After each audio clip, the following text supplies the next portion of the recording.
आज हम स्टार्ट कर रहे हैं 12th क्लास लिटरेचर का topic direct and indirect narration. Direct and indirect narration. Direct indirect narration, जिसे हम डायरेक्ट एंड इनडायरेक्ट स्पीच कहते हैं। डायरेक्ट नरेशन क्या है? डायरेक्ट नरेशन जिसकी परिभाषा है कर्ता के द्वारा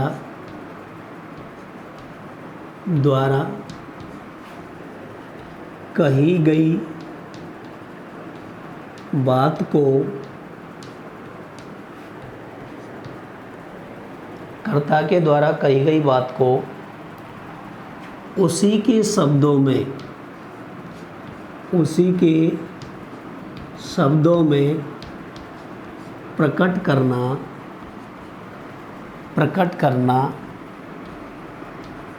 करना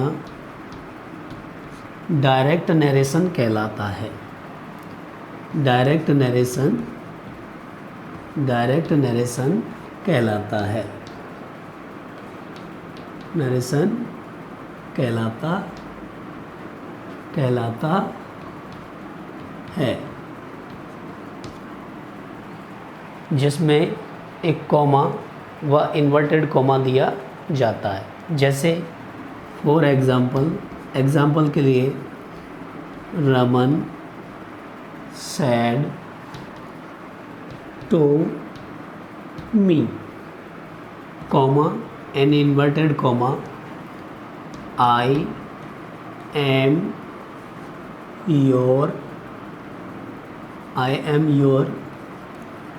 real friend.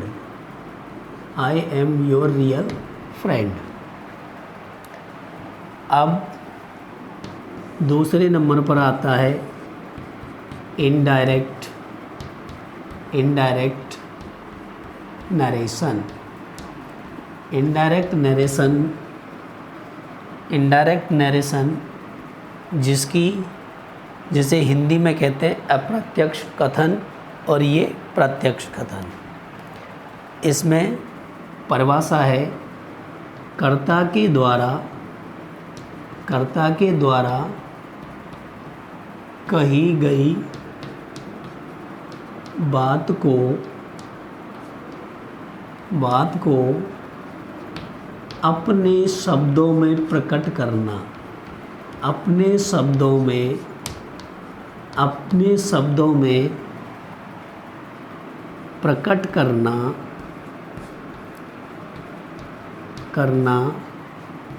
इनडायरेक्ट नरेशन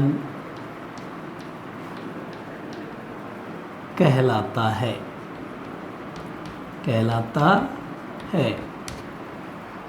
तो अब हम देख रहे हैं कि इस वाक्य में अर्थात इस नरेशन में रमन करता है, शेड टू वर्ब है और ये ऑब्जेक्ट है। यहाँ ये करता है, ये वर्ब है, ये योर रियल फ्रेंड, यहाँ से ये पॉजिटिव केस है। इसके बाद ये रियल फ्रेंड ऑब्जेक्ट है और ऑब्जेक्ट को भी परिभाषित यहाँ जो कर रहा है रियल, ये एडजेक्टिव का कार्य कर रहा है और फ्रेंड एक नाउन है। अब ये पार्ट जो कॉमा से बिफोर आता है, उसे हम रिपोर्टिंग वर्ब अर्थात इसे आरबी के नाम से जानते हैं।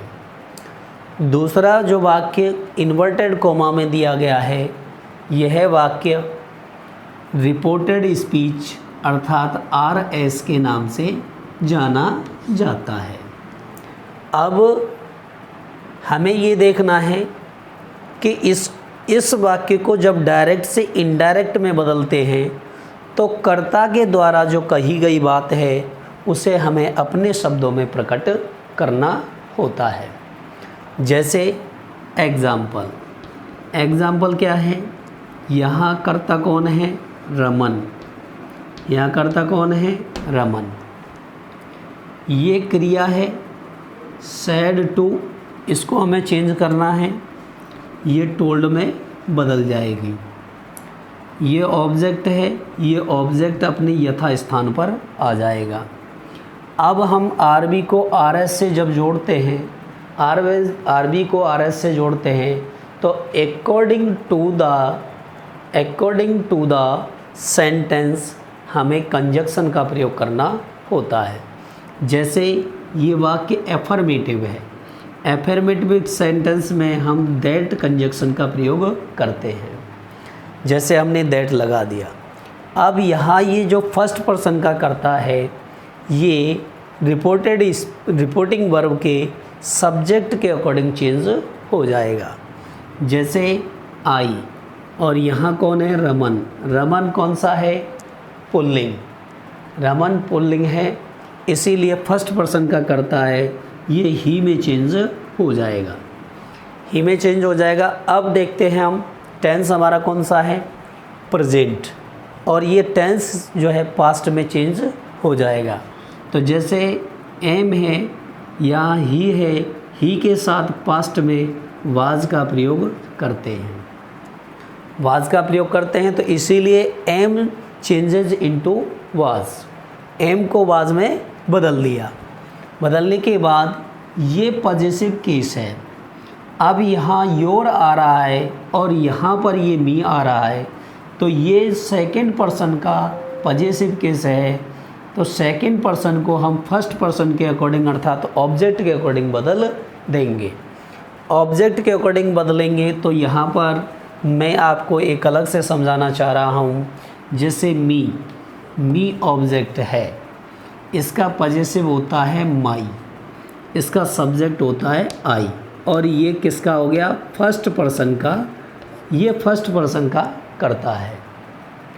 फर्स्ट पर्सन के बाद अब कर्ता सेकंड पर्सन का आता है, जिसे सेकंड पर्सन को जिसे हम यू के रूप में जानते हैं।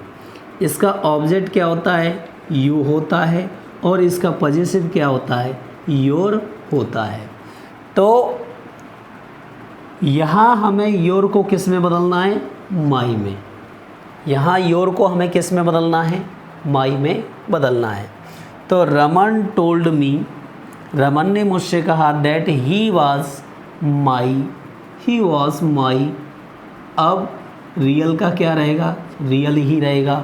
फ्रेंड का क्या रहेगा, फ्रेंड ही रहेगा। तो हमने आपको ये बताया कि एक डायरेक्ट नरेशन को इनडायरेक्ट नरेशन में किस प्रकार से बदला जाता है। तो यहाँ ये इन्वर्टेड कॉमा हट गया हमारा, और कॉमा हटा, कॉमा के साथ साथ इन्वर्टेड कॉमा हटा, इसे कंजक्शन से हमने चेंज कर दिया। और कंजक्शन हमने जब यहाँ पर लगा दिया, लगाने के बाद तो ये हमारा जो सेंटेंस है, आरएस का सेंटेंस है, वो हमारा चेंज हो जाता है। तो यहाँ जो कर्ता के द्वारा कही गई बात थी वो उसी के शब्दों में थी, और यहाँ जो कर्ता के द्वारा कही गई बात है वो हमने अपने शब्दों में प्रकट की है। तो कर्ता के द्वारा कही गई बात को डायरेक्ट नरेशन कहेंगे, और अपने द्वारा कही गई बात को हम इनडायरेक्ट नरेशन कहेंगे। चलिए अब नेक्स्ट आगे इस कार्य को पूरा करने के लिए, इस टॉपिक को पूरा करने के लिए हमें कुछ बातों पर ध्यान देना होता है, और जो विशेषकर शर्तें हमें फॉलो करनी होती हैं। जैसे पहला रूल है roll number first, comma and inverted comma को हटाते हैं। ये एक जनरल रूल है, कॉमा एंड इन्वर्टेड कॉमा को हटाते हैं। दूसरा रूल है, कॉमा जब इन्वर्टेड कॉमा हटता है तो हम RB I mean reporting verb. Reporting verb को अर्थात RB को RS के टेंस के अनुसार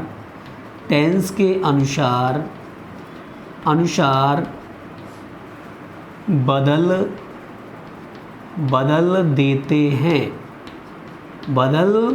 देते हैं। तो हमें ये याद रखना है, जो रिपोर्टिंग वर्ब हमारी आती है, रिपोर्टिंग वर्ब ये हमारी आती है, इसको हम रिपोर्टेड स्पीच के टेंस के अनुसार अर्थात इस टेंस के अनुसार बदल देते हैं। तीसरा रूल RB को RS से यानी कि रिपोर्टिंग वर्ब को रिपोर्टेड स्पीच से जब कॉमा इन्वर्टेड कॉमा हटा देते हैं तो से रिपोर्टिंग वर्ब को रिपोर्टेड स्पीच से कंजक्शन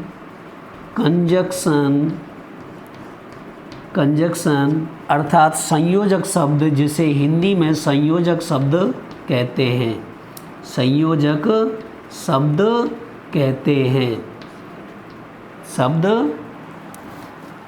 हैं। तो RB को RS से कंजक्शन लगाकर जोड़ देते हैं।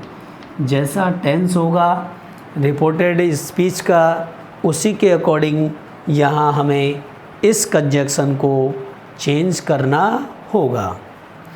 तो अब हम चौथे नंबर नियम पर चलते हैं। ये रूल नंबर 4 ये हमारा ये कहता है कि रिपोर्टेड स्पीच के सेंटेंस को बदल दिया जाता है। रिपोर्टेड स्पीच के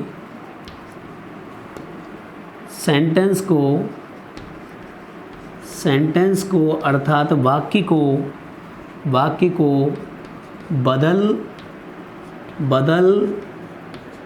दिया जाता है। तो ये जनरल रूल्स हमें सभी में याद रखने होंगे। इन रियल रूल्स को हमें फॉलो करने के लिए सबसे पहले ध्यान में रखना है, क्योंकि इनको अगर हम भूल जाते हैं तो हम कहीं ना कहीं गलतियां छोड़ देते हैं। तो सबसे पहले मैं दोबारा से रिपीट करना चाहूँगा, कॉमा एंड इन्वर्टेड कॉमा को हटाते हैं। जैसे कि मैंने आपको एग्जाम्पल बताया, ये कॉमा और इन्वर्टेड कॉमा हटा दिया गया है। दूसरा, RB को RS के टेंस के अनुसार बदलते हैं, और RB को जैसे मैंने ये सेड टू कोड टोल्ड में बदल दिया, उसी प्रकार से ये क्रिया बदल दी जाती है। RB को RS से कंजक्शन संयोजक शब्द लगाकर जोड़ते हैं। जैसे ये पार्ट RB था मी तक, और इसके बाद ये कंजक्शन दैट लगा दिया गया। इसके बाद ये रिपोर्टेड स्पीच का सेंटेंस यहाँ ये परिवर्तित कर दिया गया। दूसरा, चौथे नंबर नियम पर आते हैं। रिपोर्टेड स्पीच के सेंटेंस को बदल दिया जाता है। अब ये सेंटेंस जो है ये टेंस प्रेजेंट था, लेकिन ये पास्ट में बदल दिया गया। जैसे आई को ही में बदल दिया, इसके सब्जेक्ट के अनुसार ये टेंस है, टेंस को हमने वाज में बदल दिया, एम को हमने वाज में बदल दिया, अर्थात प्रेजेंट से पास्ट बन गया। और ये पॉजेसिव केस है, ये सेकंड पर्सन का है। सेकंड पर्सन के पॉजेसिव केस को हमने ऑब्जेक्ट के अनुसार बदला, और जो हमने आपको पीछे बताया था कि ये फर्स्ट पर्सन का कर्ता आई है, इसका ये सब्जेक्ट है, ये ऑब्जेक्ट है, और ये पॉजेसिव केस है। अर्थात ये पॉजेसिव केस ये अधिकार कारक को दर्शाता है। माई को हमने सेकेंड पर्सन के अकॉर्डिंग बदला, तो ये योर में, योर को हमने माई में बदल दिया, हमने योर को माई में बदल दिया है, तो ये हमारा माई बन गया। और रियल फ्रेंड ये हमारा एडजेक्टिव है, ये हमारा नाउन है, दोनों ही वर्ड ये एक ऑब्जेक्ट का कार्य कर रहे हैं। तो इसीलिए मैंने आपको बड़े सिंपल तरीके से ये समझा दिया है कि ये 4 जनरल रूल्स हैं, वो हमें फॉलो करने हैं।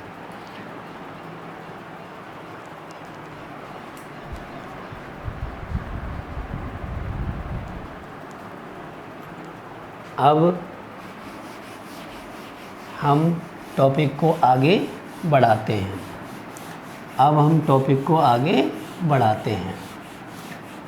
अब मैं आपको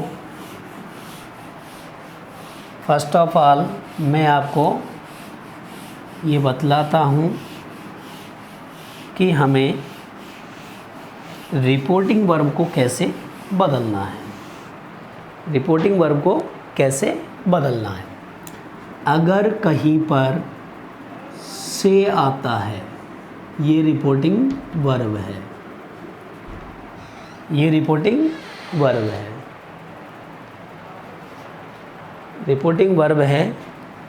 तो रिपोर्टिंग वर्ब को से का से ही रहेगा, सेज है तो सेज का सेज ही रहेगा, सैड है तो सैड का सैड ही रहेगा। लेकिन जब हमारा से टू आता है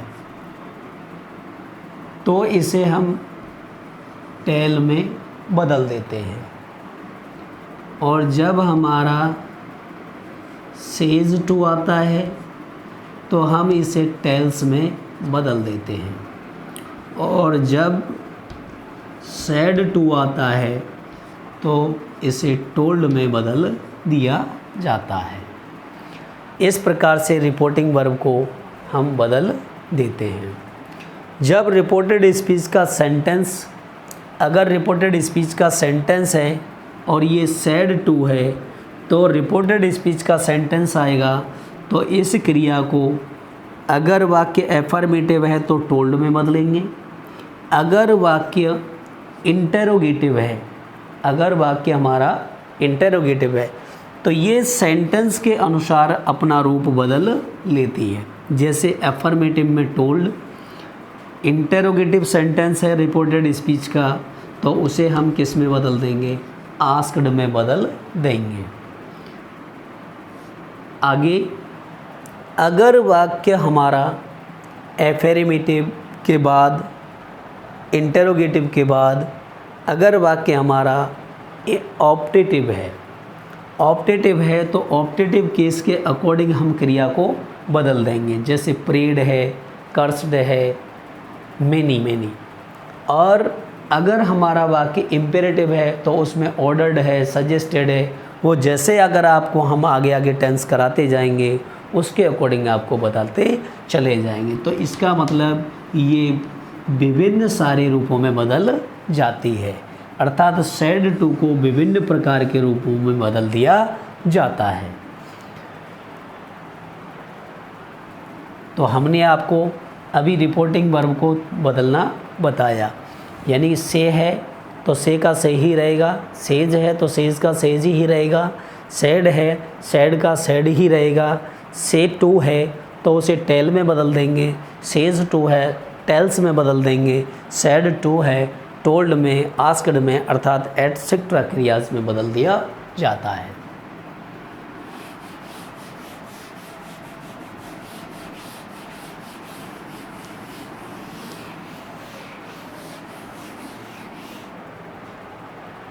तो अब हम आपको कुछ प्रोनाउन संबंधी परिवर्तन बता रहे हैं। जैसे प्रोनाउन मीन्स सर्वनाम, सर्वनाम। व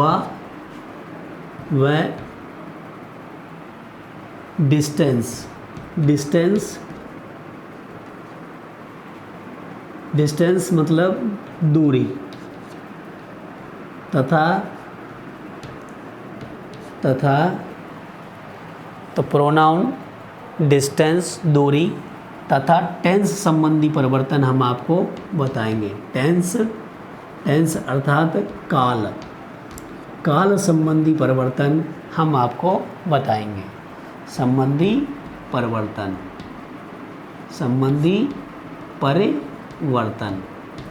ये हमें आपको बताना है। जैसे प्रोनाउन संबंधी, दिस को दैट में चेंज किया जाता है। दिस को किस में चेंज किया जाता है? दैट में चेंज कर दिया जाता है। दीज को दोज में चेंज कर दिया जाता है। नाव को देन में चेंज किया जाता है। जस्ट को देन में चेंज किया जाता है। तो ये दो वर्ड ऐसे हैं जिसको देन में चेंज कर दिया जाता है।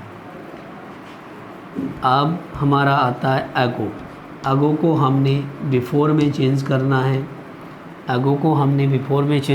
है। अब दिस को दैट में, दीज को दोज में, नाउ को देन में, जस्ट को देन में। अगर ये दोनों वर्ड एक साथ आ जाएं तो जस्ट देन में चेंज हो जाएगा। अगर ये दोनों नाउ, जस्ट नाउ, जैसे जस्ट नाउ अगर ये दोनों वर्ड एक साथ आ जाते हैं तो ये जस्ट देन में चेंज हो जाएगा। अब हमारा एगो है वो बिफोर में। अब इसके बाद जैसे टुडे चलता है, टुडे को हमने दैट डे में बदल दिया है। टुडे को हमने किस में बदल दिया? दैट डे में। अब जैसे टू नाइट आ जाए तो उसे दैट नाइट में बदल देंगे। अब आगे चलते हैं यस्टरडे जो हमारा आया उसको हम किस प्रकार से बदलते हैं? यस्टरडे जो आता है ये बीते हुए कल के लिए आता है। बीते हुए कल अर्थात जो कल गुजर चुका है। तो इसके लिए हमें क्या करना है? द प्रीवियस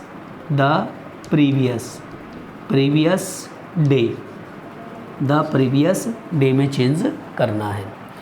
टुमारो मीन्स जो आने वाला कल है, यानी जो कल आने वाला है। तो इसको द फॉलोइंग डे में बदलते हैं। द फॉलोइंग डे में बदल दिया जाता है। तो इस प्रकार से ये प्रोनाउन संबंधी परिवर्तन हमने आपको बताया है। दिस दोबारा से मैं रिपीट कर रहा हूँ और दोबारा से मैं आपको बता दे रहा हूँ रिमाइंड करने के लिए। दिस दैट में चेंज होगा, दीज दोज में चेंज होगा, नाउ देन में चेंज होगा, जस्ट देन में चेंज होगा, एगो को बिफोर में चेंज करते हैं। अगर ये दोनों वर्ड एक साथ आ जाते हैं जस्ट नाउ तो ये जस्ट देन में चेंज हो जाएगा। टुडे दैट डे में चेंज होगा, यस्टरडे द प्रीवियस डे में चेंज होगा, टुमारो है द फॉलोइंग डे में चेंज हो जाएगा। अब इससे आगे हम नेक्स्ट चलते हैं और मैं आपको ये बताए दे रहा हूँ।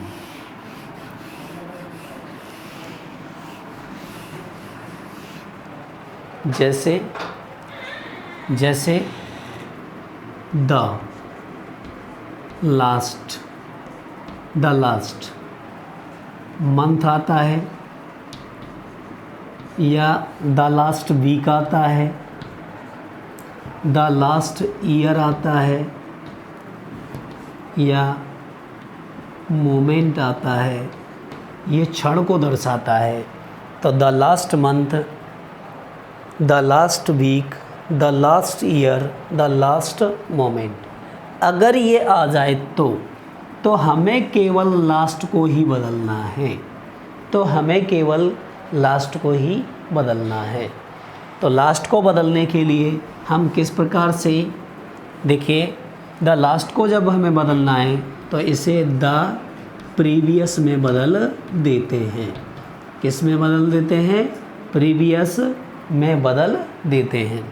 अगर यहाँ लास्ट डे आ जाए तो द प्रीवियस डे आ जाएगा, अगर लास्ट मंथ आता है तो द प्रीवियस मंथ आएगा, अगर लास्ट वीक आता है तो द प्रीवियस वीक आएगा, अगर लास्ट ईयर आता है तो द प्रीवियस ईयर आएगा, अगर लास्ट मोमेंट आता है तो उसे हमें द प्रीवियस मोमेंट में बदल देना है। नेक्स्ट, जो फ्यूचर को दर्शाती हैं, ये पास्ट को दर्शाती हैं, आगे जो फ्यूचर को दर्शाती हैं द नेक्स्ट लगने के बाद कोई भी टाइम को इंडिकेट करने वाला, समय को बतलाने वाला शब्द लगाया जा सकता है। जैसे मैं आपको बता रहा हूँ, जैसे the next day, next week, next hour, next year, next year. तो हमें इसे कैसे बदलना है, ये देखिए, द नेक्स्ट डे है, नेक्स्ट वीक है, नेक्स्ट आवर है, नेक्स्ट ईयर है। तो ये फ्यूचर टेंस को इंडिकेट करता है और ये पास्ट टेंस को इंडिकेट करता है। तो जब ये फ्यूचर टेंस को इंडिकेट करेगा, जैसे फ्यूचर के बारे में बतलाएगा, भविष्य के बारे में बतलाएगा, तो द नेक्स्ट जो है चेंज होगा। बाकी इनमें से अगर कोई भी है, इनमें से टाइम को इंडिकेट करने वाले वर्ड कोई भी है तो वो चेंज नहीं होगा। जैसे द नेक्स्ट को द फॉलोइंग में चेंज करेंगे। किस में चेंज करेंगे? फॉलोइंग में चेंज करेंगे। द नेक्स्ट डे है तो द फॉलोइंग डे में हो जाएगा।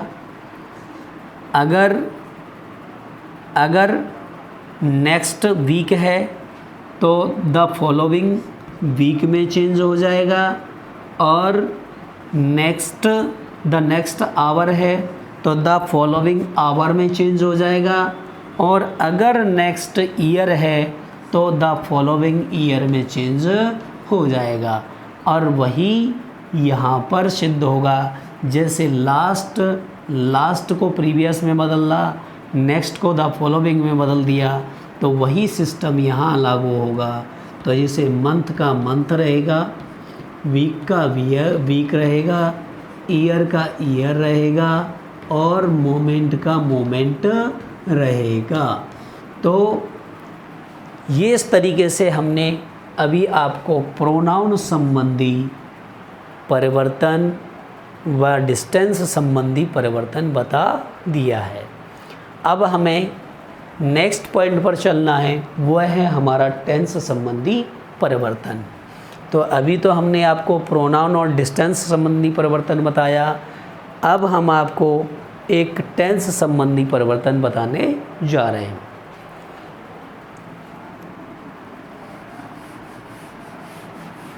टेंस संबंधी परिवर्तन बताने जा रहे हैं। अब टेंस को हमें किस तरीके से बदलना है, देखिए। टेंस की सभी को जानकारी है कि टेंस को 3 भागों में बांट दिया जाता है, प्रेजेंट, पास्ट एंड फ्यूचर। तो 3 प्रकार के टेंस में, यानी कि प्रत्येक टेंस को भी 4 भागों में बांट दिया जाता है। जैसे इंडेफिनिट, कंटिन्यूअस, परफेक्ट और परफेक्ट कंटिन्यूअस। तो हमने अभी टेंस को कितने भागों में बांटा? 3 भागों में। और प्रत्येक टेंस को कितने भागों में बांटा गया? 4 भागों में। तो 4 भाग कौन कौन से हैं? जैसे मैं तुम्हें टेंस की जानकारी दे देता हूँ थोड़ी सी। ये हमारा टेंस है और टेंस मीन्स होता है काल। काल जो समय को इंगित करता है। एक वाक्य जो समय को इंगित करता है वह टेंस कहलाता है। अब इसको हमने 3 भागों में बांट दिया। जैसे हमारा पहला है प्रेजेंट, दूसरा है पास्ट और तीसरा है फ्यूचर। तो ये वर्तमान काल होता है, ये भूतकाल होता है, ये भविष्यत काल होता है। तो वर्तमान काल वह काल जो चल रहा है और पास्ट वह काल जो बीत चुका है, फ्यूचर वह काल अर्थात वह समय जो आने वाला है। तो प्रत्येक टेंस को हम 4 भागों में बांटते हैं। पहला है इंडेफिनिट, दूसरा है कंटीन्यूअस, तीसरा है परफेक्ट और चौथा है परफेक्ट कंटीन्यूअस। तो फर्स्ट ऑफ ऑल हमें सबसे पहले ये जानकारी रखनी है, इंडेफिनिट अर्थात इसके आगे ये प्रेफिक्स लगा हुआ है इन, तो डेफिनिट को ही, ये नेगेटिव वर्ड है, डेफिनिट का अपोजिट है इंडेफिनिट। डेफिनिट मीन्स होता है निश्चित, और जब इसका अपोजिट बन जाता है, इन लगने से अपोजिट बन जाता है, जब हमने इसके सामने प्रेफिक्स लगा दिया तो इंडेफिनिट का अपोजिट बन जाएगा अनिश्चित। तो ये काल अनिश्चित काल होता है, इसमें पता नहीं होता कि कार्य कितने समय से चल रहा है, इसमें ये जानकारी नहीं होती कि कार्य का समय क्या है, यानी कार्य के चलने की अवधि क्या है। दूसरा कंटिन्यूअस टेंस, इसमें कार्य का चलना, कार्य का होना जारी पाया जाता है कि कार्य चल रहा है। इसमें टेंस में ये इंडिकेट किया जाता है कि कार्य हो चुका है, या हो चुका था, या हो चुका होगा।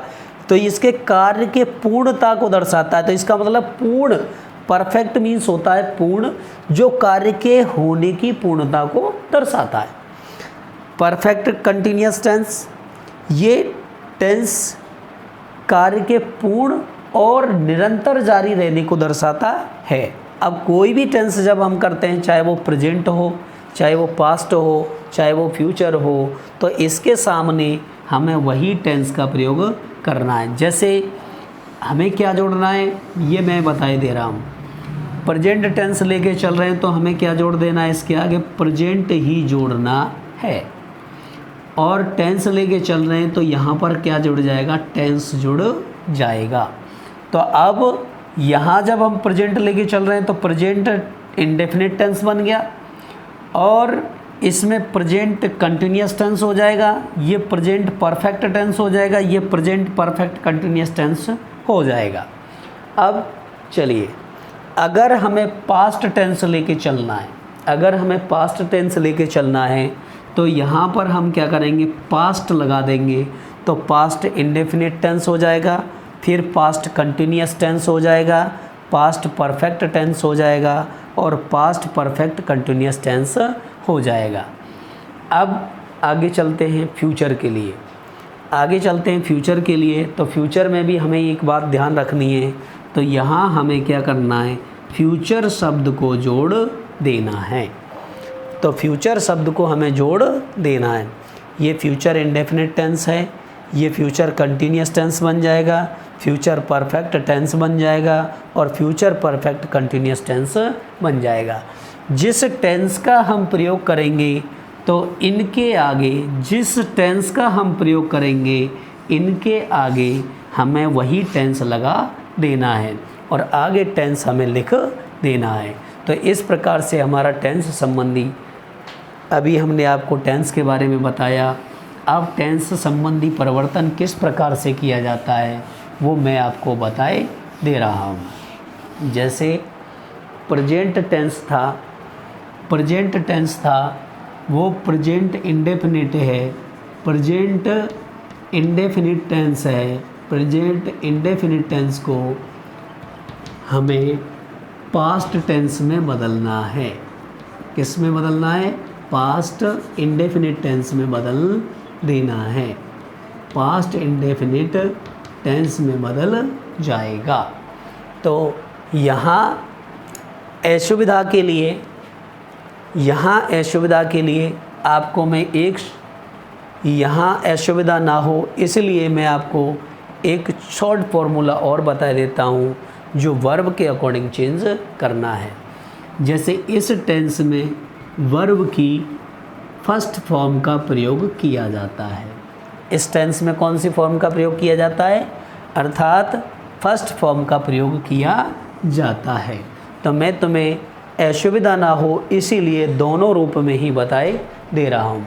जैसे टेंस प्रेजेंट इंडेफिनिट टेंस को पास्ट इंडेफिनिट टेंस में बदल दिया है, तो वर्ब की जब फर्स्ट फॉर्म आती है इसमें, या फिर इसमें एस या ई एस लगा होता है, तो उसे हम वर्ब की सेकंड फॉर्म में बदल देते हैं। तो ये पास्ट इंडेफिनिट में प्रयोग होने वाली क्रिया है और ये प्रेजेंट इंडेफिनिट में प्रयोग होने वाली क्रिया है। अब आपको देखना है ये सेंटेंस कौन सा है? एफर्मेटिव। ये कौन सा सेंटेंस कहलाता है? एफर्मेटिव। अब हमें नेगेटिव सेंटेंस में बदलना है इसको नेगेटिव में। नेगेटिव मीन्स नकारात्मक, जिसमें नहीं अर्थात कभी नहीं का प्रयोग किया जाता है। तो अभी हमें ये देखना है इस टेंस में हमारी बहुवचनकर्ता के साथ डू का प्रयोग करते हैं और एक वचनकर्ता के साथ डज का प्रयोग करते हैं, और जिसमें नॉट लगा दिया जाता है और नॉट के साथ वर्ब की फर्स्ट फॉर्म आती है। तो इसे हमें क्या करना है? इसे डिड नॉट प्लस वर्ब की फर्स्ट फॉर्म में ही चेंज करना है। तो ये मैंने तुम्हें क्रिया के अकॉर्डिंग बताया है जिससे कि असुविधा ना हो, और ये मैंने तुम्हें टेंस के अकॉर्डिंग बताया है कि टेंस को किस तरीके से बदल दिया जाता है। जिस स्टूडेंट्स को टेंस संबंधी जानकारियां हैं तो वो तो इस पैटर्न के अकॉर्डिंग समझ जाता है, और जिस स्टूडेंट्स को थोड़ी कम जानकारी होती है टेंस के बारे में तो वो इस पैटर्न के अनुसार समझ जाता है। यानी both mediums are very easy to understand you. तो दोनों ही माध्यम आपको समझाने के लिए आसान हैं। तो मैं अब आपको नेक्स्ट बताने जा रहा हूँ। दूसरा टेंस है हमारा जिसे कहेंगे हम present continuous tense. Present continuous tense. Present continuous को हमें किस में बदलना है? पास्ट कंटिन्यूअस में। तो प्रेजेंट कंटिन्यूअस को किस में बदलना है? पास्ट कंटिन्यूअस में। तो पास्ट कंटिन्यूअस टेंस में ये बदल देंगे। तो किस तरीके से बदलेंगे हमें ये समझना है कि इस वाक्य में हेल्पिंग वर्ब प्रयोग होती है एक वचनकर्ता के साथ इज, बहुवचनकर्ता के साथ आर, और कर्ता आई के साथ हमें एम का प्रयोग करना होता है। अगर आपसे कोई पूछता है कि किसी एक टेंस का नाम बताइए जिसमें अलग से हेल्पिंग वर्ब का प्रयोग किया जाता है, तो वो है प्रेजेंट कंटिन्यूअस, जिसमें कर्ता आई के साथ एम का प्रयोग किया जाता है। तो अर्थात यहाँ पर हमें वर्ब की फोर्थ फॉर्म का प्रयोग करना होता है। वर्ब की फोर्थ फॉर्म का प्रयोग करना होता है। अगर किसी स्टूडेंट्स को अशुविधा है कि फोर्थ फॉर्म होती क्या चीज़ है, फोर्थ फॉर्म में हम आईएनजी क्रिया में आईएनजी लगाते हैं तो वो फोर्थ फॉर्म कहलाती है। और फिर भी अगर किसी स्टूडेंट्स को कोई असुविधा हो रही है तो इसे हम फर्स्ट फॉर्म कहते हैं।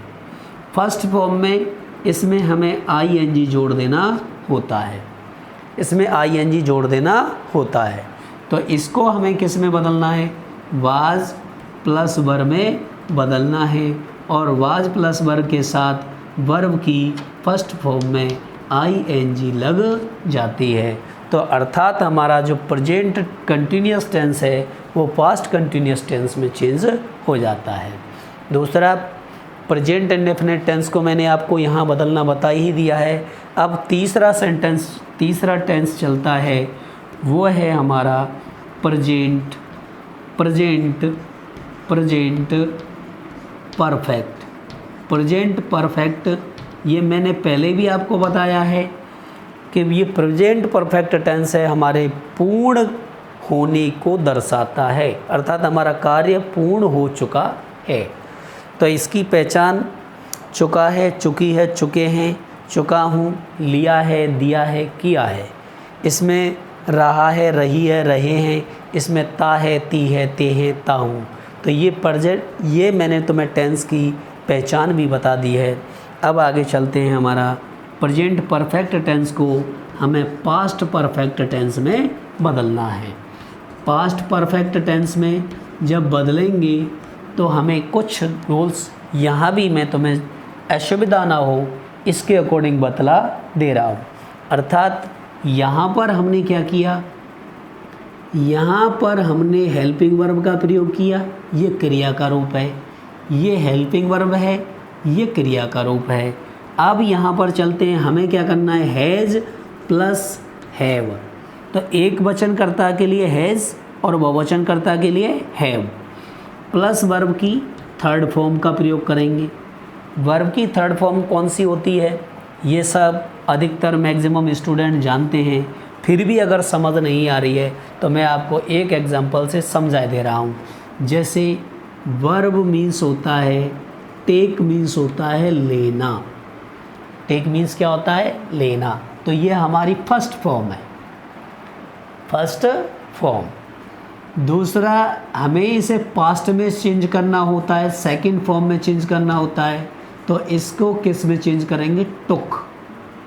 किस में करेंगे, टुक। अगर हमें इसे थर्ड फॉर्म में बदलना होता है, तो थर्ड फॉर्म में बदलना होता है तो इसका प्रयोग होता है, इसे कहते हैं टेकन। और जब वर्ब की फोर्थ फॉर्म का प्रयोग करना होता है, जब वर्ब की फोर्थ फॉर्म का प्रयोग करना होता है तो ये फर्स्ट फॉर्म में क्या जोड़ देते हैं, फर्स्ट फॉर्म में हम प्लस ing जोड़ देते हैं। तो जिन क्रियाओं के अंत में ई आता है तो ई को हटा देते हैं, बराबर यहाँ पर क्या करेंगे, ing जोड़ देंगे, तो ये टेकिंग हमारा फोर्थ फॉर्म बन जाता है। तो इस क्रिया को हमने क्या कहा, अर्थात फोर्थ फॉर्म कहा। तो इस प्रकार से मैंने आपको ये क्रिया का थोड़ा सा एग्ज़ाम्पल देके, ये एग्ज़ाम्पल नोट करके आपको मैंने समझा दिया है। ये फर्स्ट फॉर्म, ये सेकंड फॉर्म, ये थर्ड फॉर्म और ये fourth form.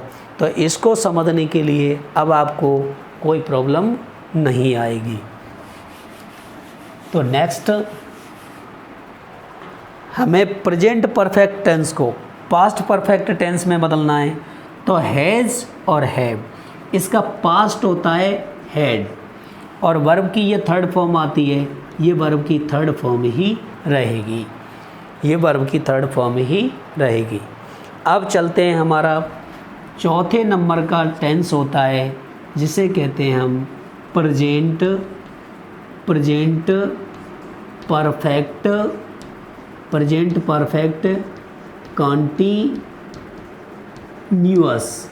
Present perfect continuous tense को हमें पास्ट परफेक्ट कंटीन्यूअस टेंस में बदलना है। पास्ट परफेक्ट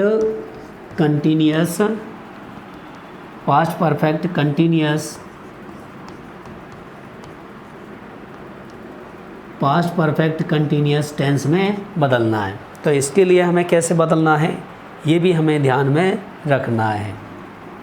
तो देखिए, इस टेंस में हमारी कौन सी हेल्पिंग वर्ब होती है, हैज़ ऑब्लिक हैव। एक वचनकर्ता के साथ हैज़ तो बहुवचनकर्ता के साथ हैव, इनका प्रयोग करेंगे। इसके साथ बीन का प्रयोग होता है, प्लस इसमें क्रिया की जो चौथी रूप है, क्रिया का जो चौथा रूप है जो मैंने आपको बताया था, जैसे टेक में हमें प्लस ing लगाना होता है तो बराबर ये टेकिंग हो जाता है। तो ये क्रिया का चौथा रूप है। तो इसीलिए मैंने आपको ये समझाया था, ये क्रिया का चौथा रूप है। तो इस रूप को देखिए, हमें किस में बदलना है, हैज़ हैव हमारा हेड में चेंज होता है, प्लस इसके साथ बीन जुड़ जाता है, और बीन जुड़ने के बाद ये वर्ब की फोर्थ फॉर्म आती है। तो इस तरीके से ये सारा प्रेजेंट टेंस मैंने आपको बदलना सिखा दिया है। तो नेक्स्ट, अब आगे हम चलते हैं।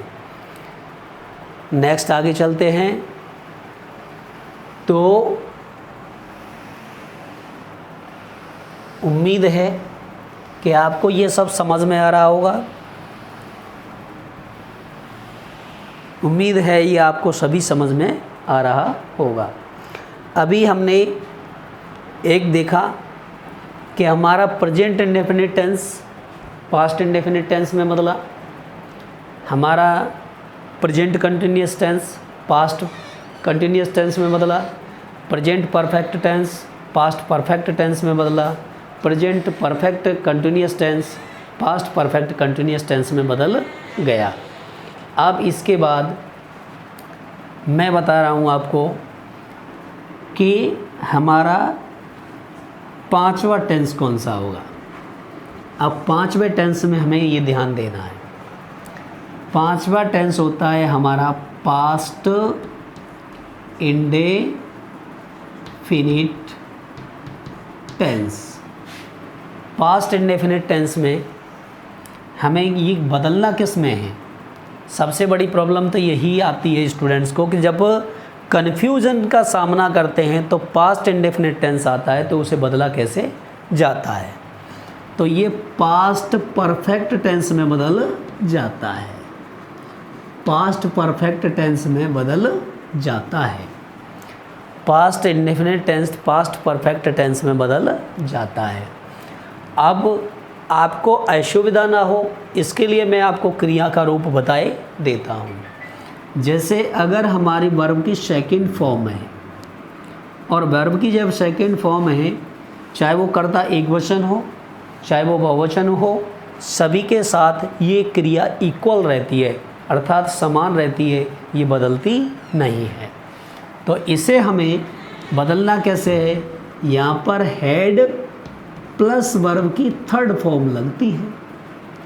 और जैसा कि हमने आपको पहले ही बता दिया था, हैज हैव प्लस वर्ब की थर्ड फॉर्म को हैड प्लस वर्ब की थर्ड फॉर्म में बदल देते हैं।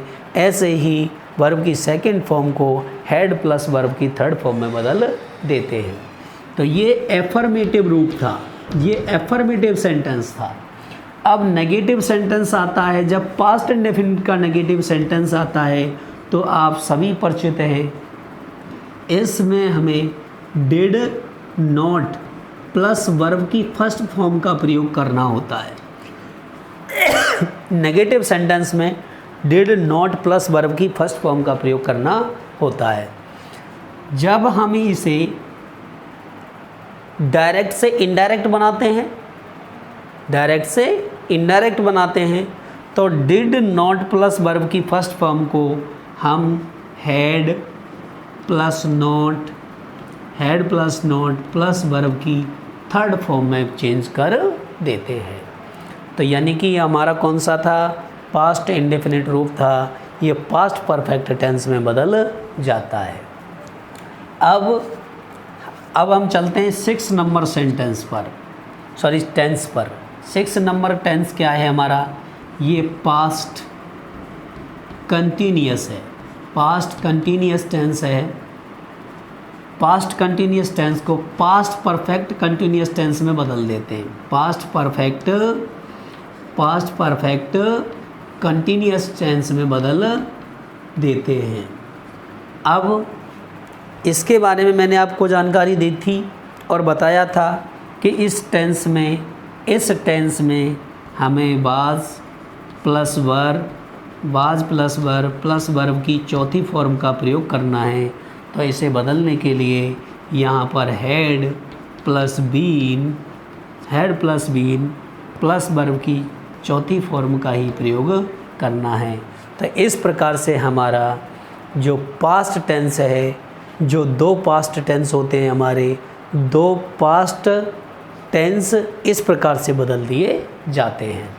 तो इसे हमें डायरेक्ट से इनडायरेक्ट में बदलने के लिए, अर्थात डायरेक्ट नरेशन से इनडायरेक्ट नरेशन में बदलने के लिए क्रिया का ये रूप हमको लेना होगा।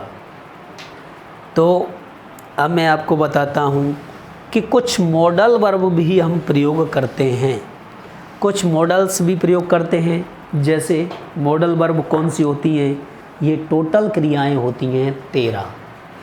ये टोटल 13 क्रियाएं होती हैं और इन 13 क्रियाओं को हमें किस रूप में बदलना है, वो मैं आपको बता देता हूँ। जैसे देखिए, हमारा एक होती है कैन, दूसरी होती है कुड। कैन का पास्ट होता है कुड। अब हमारी एक क्रिया होती है मे, इसका पास्ट होता है माइट। ठीक, अब 4 क्रियाएं हो गई। एक आती है विल और इसका पास्ट होता है वुड, और एक आती है सेल जिसका पास्ट होता है शुड। अब नेक्स्ट आगे जो क्रियाएं रहती हैं, टोटल ये क्रियाएं 8 हो जाती हैं, और वैसे ये क्रियाएं सब 13 होती हैं। Can, could, may, might, will, would, shall, should. अब आती है हमारी यूज्ड टू, एक आती है आउट टू, एक आती है मस्ट, और इसके बाद क्रिया आती है नीडंट, और एक आती है जिसे कहते हैं हम डेयरंट। तो ये हमारी टोटल 13 क्रियाएं होती हैं।